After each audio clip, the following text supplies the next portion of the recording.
নমস্কার, 7 EPIC news নেটওয়ার্কে আপনাদের স্বাগত। চতুর্থবারের জন্য দমদম লোকসভা কেন্দ্র থেকে তৃণমূল প্রার্থী হয়ে অষ্টদশ লোকসভা নির্বাচনে লড়ছেন বর্ষীয়ান রাজনীতিবিদ অধ্যাপক সৌগত রায়। আর এবার 24-এর লোকসভা নির্বাচনের জন্য জোর কদমে প্রচারে নামলেন দমদমের বিদায়ী সাংসদ। শনিবার সকালে দমদম থেকেই প্রচার শুরু করলেন তিনি।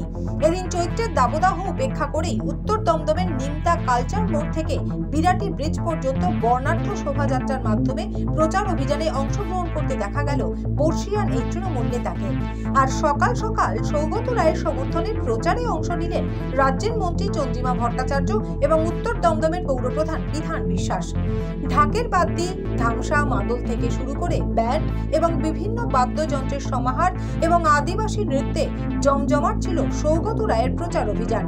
মহিলা পুরুষ নির্বিশেষে প্রায় 1010 তৃণমূল কর্মী সমর্থক অংশ নেন এই প্রচার মিছিলে। সৌগত রায়ের সমর্থনে জনগণের কাছে ভোট প্রার্থনা করেন রাজ্যের মন্ত্রী চন্দ্রিমা ভট্টাচার্য।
আর প্রচার গাড়ি থেকে সাংবাদিকদের প্রশ্নের উত্তরে মেজাজ হারিয়ে সৌগত রায় জানালেন, ডায়মন্ড হারবারে অভিষেকের বিরুদ্ধে দাঁড়াবে এমন বুকের পাটা নেই বিরোধীদের। 10,000 লোক আমাদের মিছিলে আছে, রাস্তায় মানুষরা বেরিয়ে আসছে, আমাদের অভিনন্দন জানাচ্ছে, খুবই ভালো স্যার। আরেকটা বিষয়, ডায়মন্ড হারবারে এখনো পর্যন্ত কোনো দল প্রার্থী দিতে পারছে না, কি বলবেন? তবে প্রার্থী নেই, অভিষেকের বিরুদ্ধে দাঁড়াবে এরকম বুকের পাটা নেই বিরোধীদের। অপরূপা পোস্টার বলছে আমার কাছে টাকা নেই তাই আমি টিকিট পেলাম না, অভিমানের সুরে বলছেন, কি বলবেন? দেখুন, সব প্রশ্নের উত্তর আমি দেব না।